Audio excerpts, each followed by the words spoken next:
Welcome to the weekend edition of the Nightly Nuge. And you know what, Ted? I have to admit that I do wear a mask.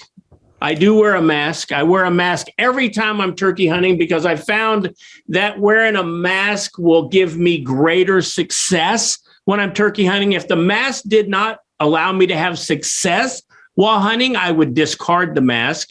I saw recently that the CDC, and I'm having a hard time understanding this, maybe you can help me, that they eliminated Title 42 down on the border because COVID doesn't exist on the border when it comes to illegal trespassers into our country, but they extended the mask mandate on airplanes and travel because COVID does exist with good, honest, hardworking, hard-playing Americans as they travel. Help me out here. Well, I think I can help you out because the fix has been proven throughout history. Clearly, the CDC needs more money. I think somehow we've got to dig a little deeper and maybe get an increased grant for Dr. Fauci. You know, I think he's only gotten about $1 billion so far to blowtorch. I think if we provided more money to the CDC and provided more grants to Dr. Fauci and some of his mad scientists who work for Big Pharma, because I think the Big Pharma CEOs are only making, I think it's in excess of $1.6 billion. Almost $2 billion a year the heads of Big Pharma are making. So clearly, the reason that the CDC can't see the inconsistency of allowing invaders to come in without masks, but forcing American citizens to wear masks, I think it's just a matter of funding. If we could just get them more funding, maybe I think there's a hidden pandemic, and I haven't got the actual technological scientific terminology down, but I think it's terminal head-up-asis. Yeah, well, they had to come up with that agency. That's exactly what's going on. But you know what, Ted? We're in the midst of turkey season all over the country, and I'm really enjoying following our buddy Michael Waddell because he's just dropping turkeys everywhere. I saw this week he actually was turkey hunting with and posted pictures with country legend Luke Bryan, which I found awesome that there was another celebrity like yourself in the music world that is a hardcore hunter willing to show a picture of himself hunting with a turkey there with our buddy Michael Waddell. So what do you have to say to all the turkey hunters out there this week? Well, I've had good success with my bow and arrow. In fact, right here on the Nightly Nuge, I'm never far away from a Matthews bow and the mystical flight of the arrow. I have a little range here right down to the man cave cuckoo's nest. And the mystical flight of the arrow is indeed a samurai. Oh, my goodness. There's a little 2-inch orange square right here that I better show you. It's only 12 feet away. But can you see? See, I don't really shoot the arrow. I make a prayer to God, and I apply all the gifts that God gave me, and I become with the flight of my arrow/life. And then out of nowhere, Keith, Jesus intervenes, grabs my arrow as it departs my Matthews bow, and Jesus stabs the critters of my choice with the mystical flight of the arrow. All I can tell you is that bow hunting for turkey is one of the most incredibly challenging endeavors you can possibly pursue because a turkey is omniscient. A turkey literally sees 360. You can't get away with anything. You would reference wearing a mask. You have to wear full camo. You have to cover up these glowing white hands and white faces. But I got to tell you, there's more wild turkey in America than ever in recorded history.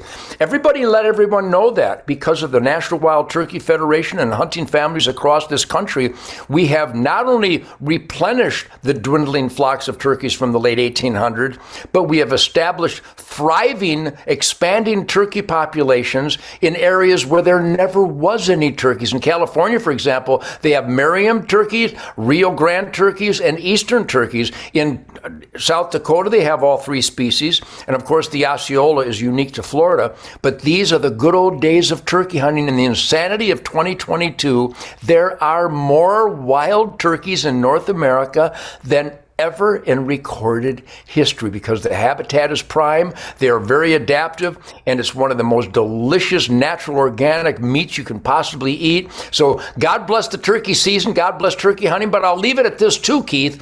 In every state that I'm aware of, if we stuck to the science, the turkey season could start earlier and go longer and expand the bag limit, which would be more attractive to more participation, increasing family hours of recreation, unbelievable gazillions of dollars in revenues for licenses, permits, and fees and sporting goods, restaurants, hotels, travel, gas, food, lodging, groceries, taxidermists, ice, beer. I mean, literally, for every wild turkey and every game animal that's killed in America, thousands and thousands of dollars and thousands of family hours of recreation are adjusted into the economy of our country. So turkey hunting is difficult, but once you're out there and you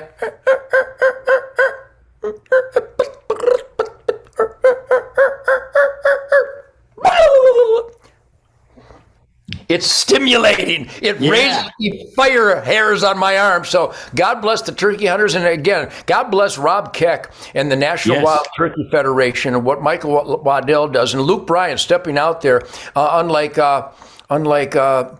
some other celebrities we might know that are afraid to show a picture with a dead animal because they're the other celebrities' food that's not really dead. Nobody really killed their food, so they don't need to take a picture of it, Blake. Anyhow, my point is God bless those who stand up and celebrate the perfection of hunting, fishing, and trapping in America during the great turkey season. And fishing is coming on. People are catching a lot of walleyes and a lot of bass and a lot of crappie and a lot of brim. So we're getting a lot of great outdoor possibilities right now. And I'm celebrating every one of them. And I highly recommend, if you're out there and you're listening and you've never heard of Hunter Nation, go to hunternation.org. It's bigger than just a hunting organization. Ted says it all the time, but it for sure is a clearinghouse for patriotism. And if you're a hunter, a fisherman, a trapper, and you are not part of Hunter Nation, please go to hunternation.org and sign up today. And by the way, Ted, on the topic of Hunter Nation, we got a brand new member last week from Alaska. I think you know her, Sarah Palin. She became a member of Hunter Nation. I think maybe you should reach out to your White House going buddy. And I know you're going to be with Kid Rock. Maybe you can get Kid Rock to join you and Sarah Palin and complete and as we know, Shemaine's a member, and get Kid Rock to join Hunter Nation. But why don't you reach out to Sarah Palin and see if she might want to join us right here on the Nightly Nuge like we did with Dr. Oz? I'm going to do that for sure. She's a great lady, and she's the epitome of the American experiment self-government. That as a mother and housewife, she saw bureaucrats blowing it, so she intervened and became the mayor. She saw other bureaucrats not being very responsible, so she became governor. Sarah Palin is the real McCoy. I love this woman, and when I taught her the martial art of archery, Shemaine and I were at the range, and Sarah Palin was pulling back a Genesis bow, which is real lightweight, graceful, effortless bow. So she's become that martial arts, that samurai spirit of archery. Her form wasn't real good, so I took a couple of my gold tip arrows, and as I'm trying to get her to adhere to proper archery form, I had to smack the good governor in the butt a couple times, and Shemaine said, "That's not appropriate." And I said, "Well, I thought it was." And she got her form back, and she really enjoyed the mystical flight of the arrow. So you're on with the Nightly Nuge, the only guy that can spank Sarah Palin in the butt with an arrow. And with that, I'm speechless. And next week, I want you to know, everyone, that we are going to do the best of Ted's interview with Dr. Oz. Ted's going to be on tour, and I'm going to be turkey hunting. So we're going to take a vacation next week. And we're going to have for all of you to listen to the very best episodes with Ted and I talking politics and issues with Dr. Oz. So come back next week and hear the best of Dr. Oz. Ted, see you in a couple of weeks. You bet, and I hope to see everybody here at the Ted Nugent Spirit Campfire on Facebook and YouTube, and we're about to unleash and launch the Ted Nugent Real America Voice podcast starting real soon that will continue to go global. And if you spread the word, we can overcome the outrageous censorship and suppression and oppression that the big tech goonies are leveling upon truth, logic, and common sense. So Keith, have a great week. Happy turkey season, happy fishing season, everybody. And remember, Detroit Muscle is coming out real soon. And if you have some animals that want to breed, I've got the soundtrack. Have a good one, guys.